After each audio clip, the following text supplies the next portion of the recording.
Hello guys, most welcome. हम कर रहे हैं फाइनेंशियल अकाउंटिंग। इसमें हमारा basic level of financial accounting चल रहा है। इसमें हमने प्रीवियस लेक्चर में, लास्ट लेक्चर में चैप्टर नंबर 6 स्टार्ट किया था, जिसका नाम था फाइनेंशियल स्टेटमेंट विथ एडजस्टमेंट, और टोटल मैंने आपको 11 एडजस्टमेंट बताए थे। आज हम इस चैप्टर के अंदर न्यूमेरिकल क्वेश्चन सॉल्व करेंगे और एडजस्टमेंट का कैसे ट्रीटमेंट होता है ट्रेडिंग पी&एल बैलेंस शीट के अंदर वो समझेंगे। ओके, तो देखिए आज का क्वेश्चन जो है उसमें लिखा हुआ है फ्रॉम द फॉलोइंग बैलेंसेज। ये आपको बैलेंसेज दे रखे हैं, ये डेबिट बैलेंसेज हैं, ये क्रेडिट बैलेंसेज हैं, यानी कि आपको ट्रायल बैलेंस दे रखा है क्वेश्चन के अंदर। ओके, और उसके नीचे लिखा हुआ है कुछ एडजस्टमेंट्स। इस एडजस्टमेंट के अंदर फर्स्ट एडजस्टमेंट है क्लोजिंग स्टॉक का। क्लोजिंग स्टॉक का एडजस्टमेंट कैसे करते हैं हमको पता है। अगर क्लोजिंग स्टॉक ट्रायल बैलेंस के बाहर दे रखा हो, जो कि यहाँ दे रखा है 70,000, तो फिर उस क्लोजिंग स्टॉक को हम ट्रेडिंग अकाउंट के क्रेडिट साइड में और बैलेंस शीट की एसेट साइड में दिखाते हैं। ओके, ठीक। नेक्स्ट आता है create a reserve for bads and doubtful debts 10% on book debts. जो आपके डेटर है उसके ऊपर 10% आप प्रोविजन बनाना है कि 10% चांसेस है कि डेटर पैसा नहीं देंगे, तो हमको बुक डेब्ट्स बोलो या डेटर बोलो, एक ही बात है। ठीक है, वो यहाँ पे लिखे हुए हैं, इसके सामने हम पॉइंट लगा देते हैं। क्यों? क्योंकि इसमें हमको एक एडजस्टमेंट करना है। इस तरीके से आपको सारे पॉइंट्स लगाने होंगे। सेकंड नंबर है, थर्ड नंबर है इंश्योरेंस प्रीपेड 150 रुपीज। इंश्योरेंस जो है वो प्रीपेड कितना है, 50 रुपीज है, तो हमें इंश्योरेंस देखना है।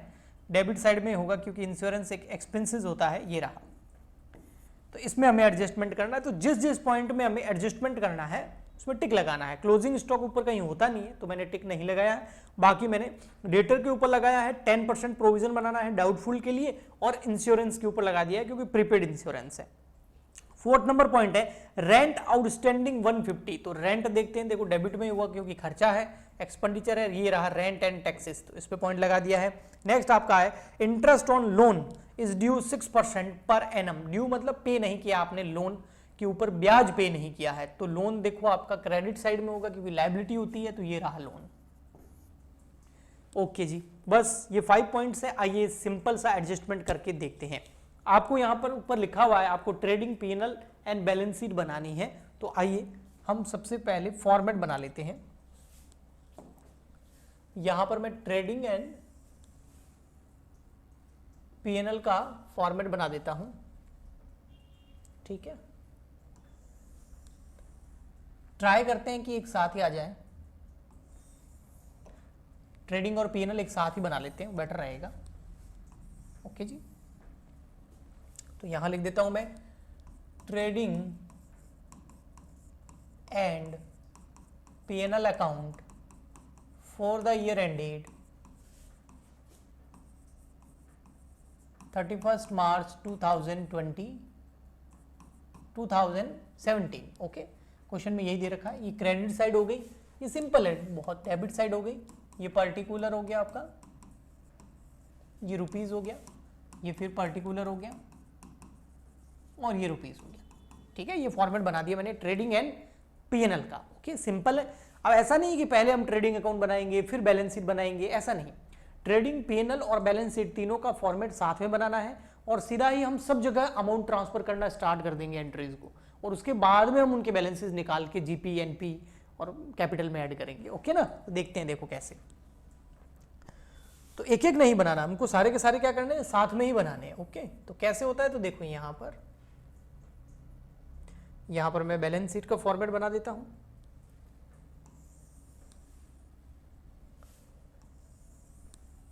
ये है बैलेंस शीट। बैलेंस शीट में दो साइड होती है, एक होती है हमारी एसेट साइड और एक होती है लायबिलिटी साइड।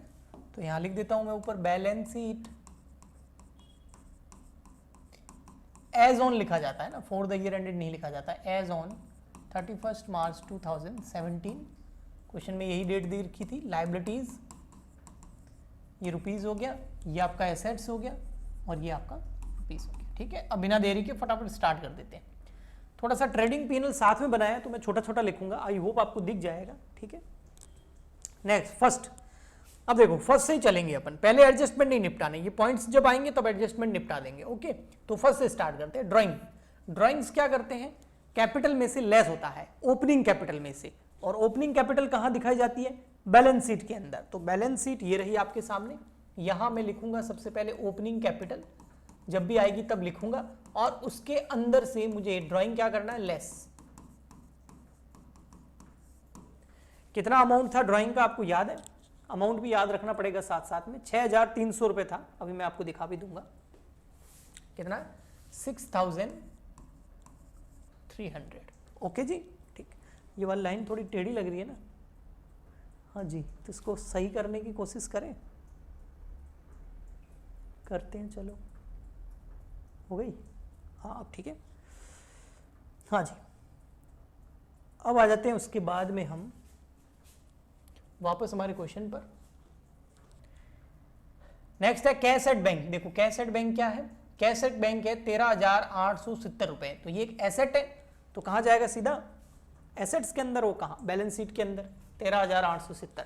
तो यहां आ जाएगा cash at bank 13,870 rupees. Okay, next आ जाते हैं फिर हम यहां पर बीआर। बीआर भी एक तरह की क्या एसेट्स है, बीआर एक बिल्स रिसीवेबल एक तरह की एसेट है, कितनी है 1860। तो ये भी एसेट्स है, तो ये भी एसेट साइड में चला जाएगा 1860। यहां पर BR 1860, इसका ट्रेडिंग पीएनएल में तो कोई काम ही नहीं है, ना ही इसमें कोई एडजस्टमेंट है जो मैं करूं, है ना। ओके, नेक्स्ट आता है, ये लोन नहीं है, लैंड है, LAND, लैंड, ठीक है, क्या है LAND, land. Land and building ये भी एक तरह की एसेट्स है, कितनी है 42,580, 42,580 रुपए। तो इसको हम यहां लिख देंगे, थोड़ा नीचे लिखते हैं, बीच में और बहुत सारी एसेट्स आएगी, जगह हमारे पास बहुत पड़ी है।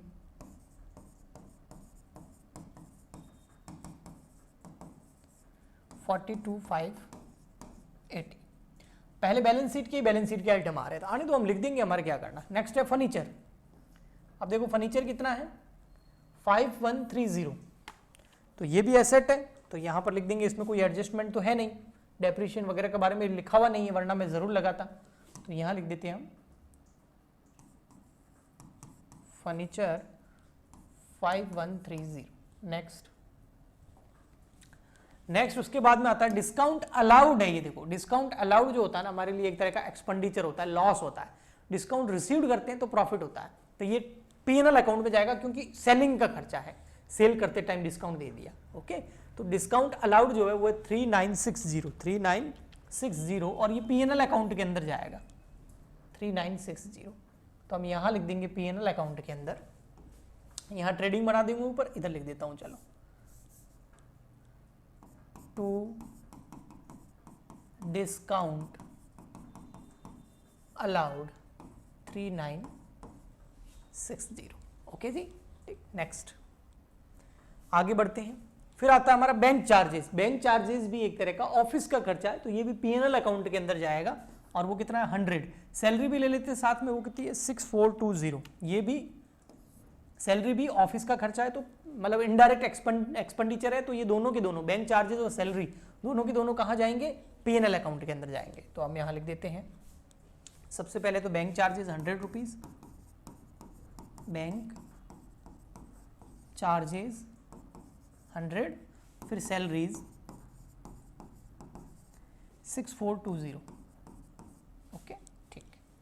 नेक्स्ट, तो इस तरीके से आपको करना है ना। Next purchases. परचेजेस कहां जाएंगे आपके ट्रेडिंग अकाउंट के अंदर, कितना 199,080।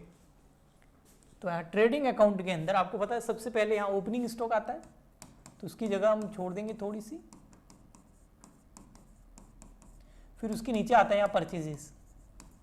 तो परचेजेस बाहर नहीं लिखेंगे, क्या पता इसमें आगे परचेज रिटर्न भी हो, तो अंदर लिख देता हूं, क्योंकि परचेज रिटर्न आपको पता है लेस होगी, है ना। ओके, नेक्स्ट, अब परचेज के बाद में है स्टॉक। अब स्टॉक कौन सा दे रखा है, ओपनिंग दे रखा है। अब ओपनिंग के लिए अभी जगह मैंने बताई थी आपको, है ना, 60,220। तो यहां लिख देंगे हम 60,220। ये हो गया आपका ओपनिंग स्टॉक। ओपनिंग स्टॉक केवल ट्रेडिंग में आता है ना। फिर आपका आता है सेल्स रिटर्न 1870। सेल्स रिटर्न है ना, 1870, तो यहां पर आएगी आपकी सेल्स, फिर सेल्स जो आएगी उसमें से लेस हो जाएगा सेल्स रिटर्न, ओके, और उसके बाद में हम बाहर लिख देंगे, बट सेल्स आएगी तब लिख देंगे यहां पर, ओके, लेस करके। कैरिजेज, कैरिजेज में कैरीज दो तरह के होते हैं, कैरीज इनवर्ड ट्रेडिंग अकाउंट में आता है, कैरीज आउटवर्ड पीएनएल में अकाउंट में अंदर आता है, पीएनएल में आता है, बट हमें नहीं पता यहाँ पर कैरीज लिखा हुआ ओनली, इनवर्ड है कि आउटवर्ड है, तो हम इसको इनवर्ड मान के ट्रेडिंग अकाउंट में लिखेंगे, यानी कि परचेज से रिलेटेड एक्सपेंडिचर मानेंगे। 5170 ओनली ट्रेडिंग लिखा हुआ, ओनली कैरीजेज लिखा हुआ हो तो ट्रेडिंग में, कैरीज इनवर्ड ट्रेडिंग में, कैरीज आउटवर्ड लिखा हो तो पीएनएल में, तो 5170, तो यहां लिख देंगे हम टू कैरीजेज 5170। नेक्स्ट, धीरे धीरे बहुत सारे पॉइंट्स हो जाएंगे, बस खत्म हो जाएगा क्वेश्चन। नेक्स्ट है रेंट एंड टैक्सेस, लेकिन इसमें पॉइंट है, देखो ये मैंने लगाया था ना, रेंट एंड टैक्सेस के अंदर क्या है, पॉइंट है, तो रेंट एंड टैक्सेस है कितना 7680। अब रेंट एंड टैक्सेस लिखा हुआ है ना, ओनली रेंट लिखा हुआ हो, टैक्सेस लिखा हो तो पीएनएल में जाएगा, फैक्ट्री रेंट होता तो ट्रेडिंग में जाता, ऑफिस रेंट है इसका मतलब ये, तो 7680, तो पहले मैं एक बार लिख देता हूं, रेंट है पीएनएल में आएगा यहां पर, रेंट एंड टैक्सेस 7680। अब इसको अंदर क्यों लिखा है, क्योंकि इसके ऊपर पॉइंट है, मतलब एडजस्टमेंट है इसमें। अब एडजस्टमेंट क्या है, ये रहा देखो, 4th नंबर, रेंट है आउटस्टैंडिंग 150, मतलब 150 रुपए का रेंट आपने अभी तक पे नहीं किया है। ये कौन सा वाला है, जो पे किया है, जो पे नहीं किया उसमें ऐड कर दो, आउटस्टैंडिंग आपको पता है ऐड होता है, लास्ट लेक्चर के अंदर मैंने बताया था आपको, तो ऐड करके टोटल रेंट हो जाएगा आपका 37830। और ये जो आउटस्टैंडिंग रेंट है ना, ये हमारी लायबिलिटी है, क्योंकि पे नहीं किया है तो करना पड़ेगा फ्यूचर में, तो हम इसको लायबिलिटी में दिखाएंगे। यहां पर आउटस्टैंडिंग रेंट कितना 150, ये आपका एडजस्टमेंट इस तरीके से होता है, ओके। लास्ट लेक्चर में बताया भी था मैंने कि ये आउटस्टैंडिंग रेंट का एडजस्टमेंट क्या होता है, 11 एडजस्टमेंट बताए थे टोटल आपको, ओके। नेक्स्ट आता है आपका जनरल एक्सपेंसेस, पीएनएल में जाएगा, कोई पॉइंट नहीं है इसके ऊपर, 3630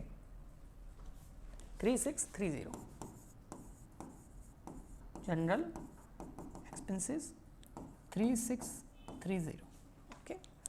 next plant and machinery, sorry plant and machinery जो है वो कहां जाएगा आपका, बैलेंस शीट के अंदर 31640, तो बैलेंस शीट में लिखेंगे सीधा, इसके ऊपर कोई डेप्रिसिएशन वगैरह तो है नहीं, वरना वो भी आता, तो वो नहीं है, तो सीधा हम कहां लिखेंगे इसको, बैलेंस शीट के अंदर, यहां लिख देंगे प्लांट एंड मशीनरी, एसेट है हमारी 31640, 31640। नेक्स्ट, ठीक है। नेक्स्ट है हमारा बुक डेप्ट्स, यानी कि डेटर, डेटर के ऊपर पॉइंट जरूर है, लेकिन डेटर है कितनी 82,740, 82,740। तो एक बार तो मैं इसको बैलेंस शीट में दिखाता हूं, ठीक है, क्योंकि डेटर एसेट होती है तो बैलेंस शीट में जाएगी यहां पर,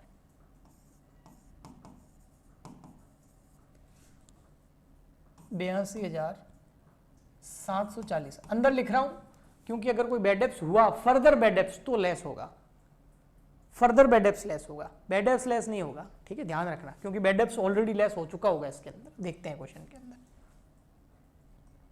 इसमें पॉइंट क्या है, पॉइंट भी नीचे यहां है, पॉइंट ये रहा आपका, create a, second number, create a reserve for bad debts and doubtful debts 10% on debtor.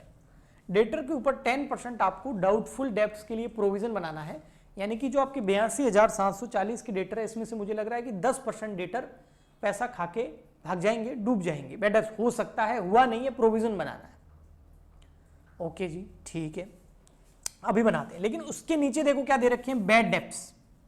अब ये जो बैड डेप्स है ना, ये डेटर में से ऑलरेडी लेस हो चुके हैं। कैसे पता चला, अगर बैड डेप्स ट्रायल बैलेंस में दे रखा है तो डेटर में से लेस हो चुका है, तो बार बार लेस नहीं करेंगे। और अगर ये बैड डेप्स यहां नीचे दे रखे होते एडजस्टमेंट में, तो वो अतिरिक्त बैड डेप्स होते, फर्दर बैड डेप्स होते, तो फिर हम उसको डेटर में से लेस करते।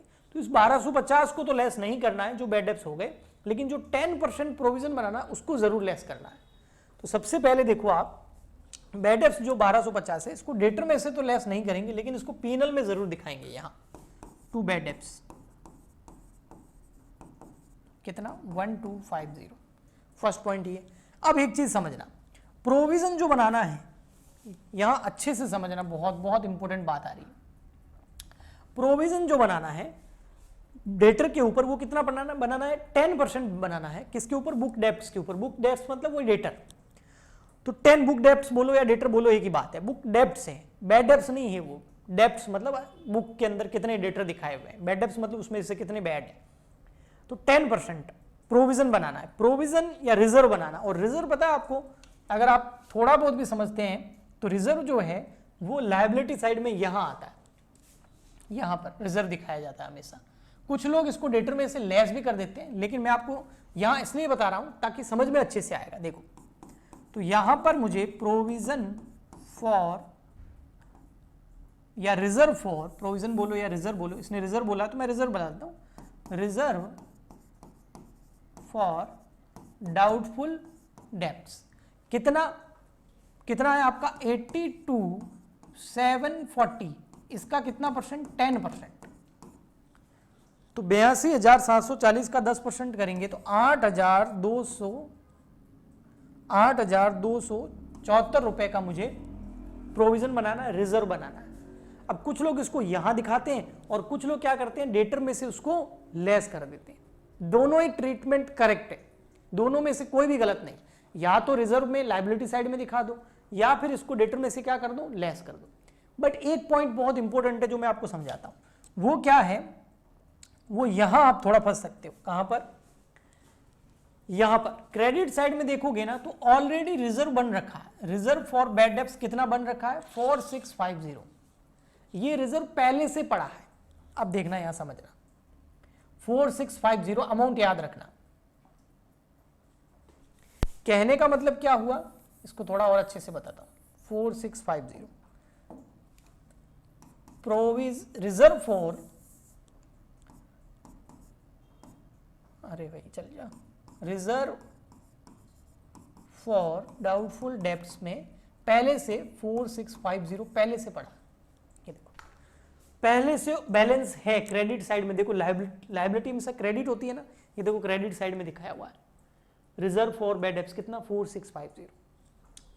अब ये बोल रहा है कि 10% बनाना है, तो 10% और बनाना है या टोटल 10% होना चाहिए डेटर का। तो यहां इसने बोला है create a reserve for bad debts and doubtful debts 10% on book debts. तो इंक्रीज नहीं करना है, 10% होना चाहिए टोटल। जो डेटर है उसका 10% हमारे पास रिजर्व होना चाहिए। मैं फिर बोल रहा हूं, देखो क्या है, जो डेटर है उसका 10% हमारे पास रिजर्व होना चाहिए। तो डेटर कितने हैं 82740, उसका 10% कितना होता है?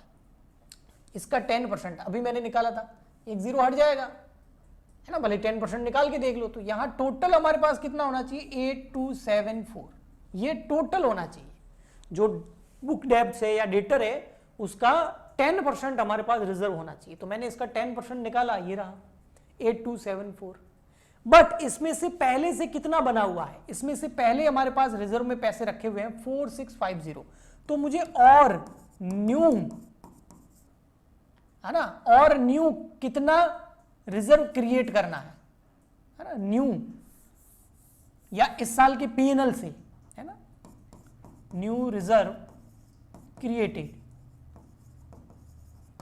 तो देखो 8274 टोटल रिजर्व रखना है, उसमें से पहले से कितना पड़ा है 4650। तो और कितना, तो 8274 में से ये लेस कर दो, तो 8274 इतना रिजर्व मुझे टोटल रखना है, उसमें से लेस कर दो, इतना पहले ही पड़ा है। तो इस साल के पीएनएल में से मुझे 3624 रुपीज निकालने। अब देखो इन दोनों की टोटल करके देखो ये आ जाएगी। तो इस साल के पीएनएल में से मुझे कितना प्रॉफिट अलग करना है, इतना नहीं। अगर डायरेक्ट हम डेटर का 10% करेंगे तो वो आएगा 8274, वो पीएनएल में नहीं दिखा सकते। क्यों? वो कब दिखाते हैं जब पहले जीरो होता, पहले रिजर्व होता ही नहीं बना हुआ। तो हम क्या करते, पूरा 8274 10% पूरा पीएनएल में दिखा देते। बट यहां बोल रहा है 8274 टोटल बुक डेब्ट्स का या डेटर का 10% 8274 रिजर्व होना चाहिए। इसमें से पहले से बना हुआ है 4650 ओपनिंग बैलेंस। तो इस बार और पीएनएल से कितना बनाएंगे 3624। ओके, तो यहां पर मैं पीएनएल में कितना लिखूंगा 2 प्रोविजन फॉर डाउटफुल डेब्ट्स कितना लिखूंगा, 3624 लिखूंगा। ओके, ठीक है, आया समझ में? हाँ, नेक्स्ट फिर आगे बढ़ते हैं। आगे आपका इंश्योरेंस, इंश्योरेंस में कुछ भी नहीं है, इंश्योरेंस में है पॉइंट है, सॉरी कुछ भी नहीं किया है। ये देखो डेटर के ऊपर भी पॉइंट था और इंश्योरेंस के ऊपर भी पॉइंट था। इंश्योरेंस है 750, सबसे पहले तो एक्सपेंडिचर है तो पीएनएल में दिखाएंगे 750 यहां पर टू इंश्योरेंस, और उसमें पॉइंट है तो मैं अंदर लिखूंगा। और पॉइंट क्या है तो देखो नीचे यहां लिखा हुआ है इंश्योरेंस प्रीपेड 50 रुपीज, मतलब एडवांस में इंश्योरेंस 50 रुपए दे दिए हैं। तो वो करंट ईयर का तो है नहीं, तो प्रीपेड तो आपको पता ही लेस होता है, तो प्रीपेड इंश्योरेंस 50 रुपीज लेस हो जाएगा। और करंट ईयर का इंश्योरेंस का खर्चा है 700 रुपए, और ये 50 रुपीज जो हमने एडवांस में पे किए हैं ये हमारे लिए क्या है, एसेट है। तो वो यहां आएगा आपका प्रीपेड इंश्योरेंस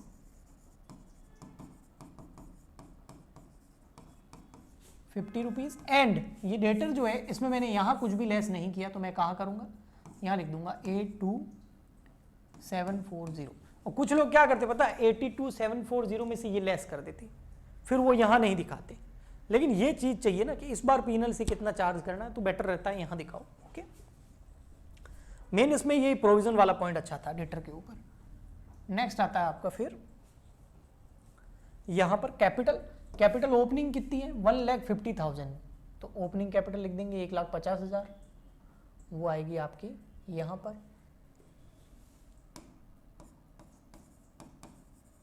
ओके, नेक्स्ट फिर है नेक्स्ट पॉइंट आपका डिस्काउंट रिसीव्ड। जब डिस्काउंट रिसीव्ड होता है तो हमारे लिए क्या होती है बेटा, इनकम होती है। तो 2980 पीएनएल अकाउंट के अंदर आएगी, 2980 डिस्काउंट रिसीव्ड। नेक्स्ट फिर आता है लोन। लोन के ऊपर पॉइंट जरूर है, लेकिन लोन है कितना, 15,000 रुपए का। तो सबसे पहले तो बैलेंस शीट में लिख दो लोन 15,000 का, फिर पॉइंट पढ़ते हैं। देखो तो यहां हम लिख देते हैं लोन 15,000 का। ओके, अब पॉइंट क्या है लोन के ऊपर, आइए देख लेते हैं। लोन तो पीएनएल में आता नहीं, बैलेंस शीट में जाता है, कैपिटल नेचर का है, ठीक है। इंटरेस्ट जो है वो ड्यू है, ड्यू का मतलब आपने पे नहीं किया, कितना, 6%। तो ये एक तरह का आउटस्टैंडिंग एक्सपेंस हो गया। तो आउटस्टैंडिंग इंटरेस्ट ऑन लोन, तो यहां पीएनएल में जाएगा सबसे पहले, तो यहां to outstanding interest on loan कितना, 15,000 का 6%। और कुछ नहीं बोला हुआ तो पूरे ईयर का लगाएंगे, डेट नहीं दे रखी कि लोन कब लिया हुआ है, 900 रुपीज। इसके अलावा लोन के ऊपर इंटरेस्ट पे नहीं किया है तो हमारे लिए एक तरह की लायबिलिटी भी है। तो लायबिलिटी साइड में यहां पर भी लिखेंगे हम आउटस्टैंडिंग इंटरेस्ट ऑन लोन 900। कुछ लोग दोनों को जोड़ के भी दिखा देते हैं, ठीक है। ओके, नेक्स्ट फिर बस अब तो कंप्लीट ही है लगभग। फिर आता है परचेज रिटर्न। परचेज में से लेस हो जाएगा 1450, तो यहां से लेस कर देंगे, लेस परचेज रिटर्न 1450, और बाहर लिख दो अमाउंट 199,080 माइनस 1450, तो 1,97,630। ये नेट परचेज आ गई आपकी। ओके जी, ठीक। नेक्स्ट आता है फिर आपका परचेज रिटर्न हो गया। सेल्स, सेल्स कितना है, 2,81,500, 281,500, तो हम यहां लिख देंगे 281,500, उसमें से सेल्स रिटर्न लेस कर दो तो आपको जाएगा 2,79,630। ये क्या आ गया, ये आ गई आपकी नेट सेल्स। ओके, ठीक। नेक्स्ट आता है आपका रिजर्व फॉर डेब्ट्स, ये मैंने पहले ही करा दिया। क्रेडिटर्स 18,670, ये क्रेडिटर्स कहां जाएंगे, सीधा के सीधा बैलेंस शीट की लायबिलिटी साइड में, ठीक है, यहां आ जाएंगे क्रेडिटर्स। ओके, नेक्स्ट क्या खत्म हो गया, नहीं सर, सेकंड पॉइंट हो गया डेटर वाला, इंश्योरेंस हो गया, हाँ इंश्योरेंस भी हो गया, रेंट आउटस्टैंडिंग ये भी हो गया, इंटरेस्ट भी हो गया, ये रह गया क्लोजिंग स्टॉक 70,000 का। ट्रायल बैलेंस से बाहर दे रखा है तो दो जगह आएगा, आपको पता है, एक तो आएगा ट्रेडिंग अकाउंट में यहां पर बाय क्लोजिंग स्टॉक, और एक कहां आएगा बैलेंस शीट के अंदर यहां पर स्टॉक। ऊपर जगह लिखना चाहिए था लेकिन ऊपर जगह रखी नहीं तो मैं नीचे लिख रहा हूं, ठीक है। ओके, अब हम क्या करेंगे, इसको मैच कर देते हैं, मतलब जीपी निकालते हैं फिर एनपी निकालते हैं, उससे पता चलेगा बैलेंस शीट बराबर आ गई तो हमारा करेक्ट है। तो यहाँ की टोटल आ रही है 2,79,630 प्लस 70,000, तो यार 3,49,630, उसमें से ये लेस कर देते हैं। ओपनिंग स्टॉक है 60,220, परचेज है 197,630 और एक कैरेजेज है 1,570, तो आ रहा है 86,610 बैलेंसिंग फिगर में आ रहा है ये, ठीक है। तो ये हो गया आपका ग्रॉस प्रॉफिट, और इसको हम कहाँ ट्रांसफर करेंगे, पीएनएल अकाउंट में। तो यहाँ लिखेंगे पीएनएल, यहाँ लिखेंगे जीपी, यहाँ हो जाएगा टोटल, ठीक है। तो यहाँ तक आई होप आपको अच्छे से समझ में आया होगा। अब ये जो जीपी है ये पीएनएल अकाउंट में इस साइड आ जाएगा, ट्रेडिंग अकाउंट नाम से है क्या, ये ग्रॉस प्रॉफिट है कितना 86,610।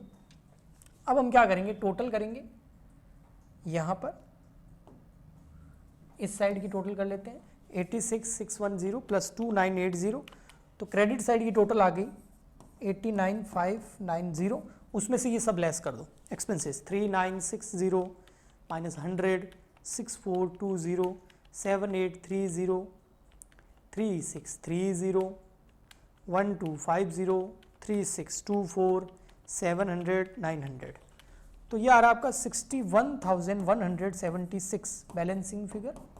ये हो गया बेटा आपका नेट प्रॉफिट।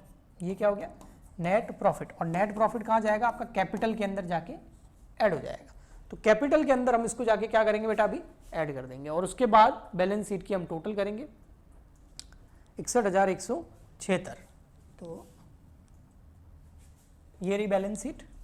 इसमें ड्राइंग क्या करना है, लेस करना है, आपको पता है, और उसके बाद हमें नेट प्रॉफिट क्या कर देना, ऐड, जो कि आया 61,176। फिर जो आएगा वो क्लोजिंग कैपिटल होगा हमारा, तो 150 माइनस 6,300 प्लस 61,176, तो क्लोजिंग कैपिटल आ गया 2,04,876, ठीक है। अब दोनों साइड की टोटल करनी है, अगर मैच हो गई तो हमारा आंसर सही है, अदरवाइज हमने कुछ मिस्टेक की होगी, फिर चेक करना पड़ेगा। तो देखते हैं, तो ये क्लोजिंग कैपिटल ले ली, इसमें मैं लायबिलिटी साइड की टोटल पहले कर रहा हूँ, क्लोजिंग कैपिटल में मैं ऐड कर रहा हूँ 8274 प्लस 18670 प्लस 150 प्लस 15,000 प्लस 900, ठीक है। तो ये 150 यहाँ लिख देता हूँ थोड़ा, तो यहाँ की टोटल आ रही है 2,47,870। उधर की देख लेते हैं, 13,870 plus 1,860 plus 82,740 plus 50 plus 3,1640 5,130 plus 42,580 plus 70,000, ये आ रही है 2,47,870। देखो सही आ रही है, 2,47,870 2,47,800, ओके। तो इसी के साथ हमारा ये क्वेश्चन का आंसर कंप्लीट हो गया, और इसी के साथ में मैं जो बेसिक लेवल ऑफ अकाउंटिंग है उसको अब खत्म कर रहा हूँ। अब आने वाले लेक्चर्स के अंदर हम एडवांस लेवल ऑफ अकाउंटिंग को स्टार्ट करेंगे। आई होप आपको काफ़ी मदद मिली होगी इससे। प्लीज़ ज़्यादा से ज़्यादा शेयर करें इन वीडियोज़ को, लाइक करें और सब्सक्राइब करें चैनल को, कमेंट करें, मतलब आपका जो है सपोर्ट चाहिए ताकि हम आपके लिए ऐसे ही लेक्चर लाते रहें। तो मिलते हैं नेक्स्ट लेक्चर में, आज के लिए इतना ही, तब तक के लिए goodbye and thank you.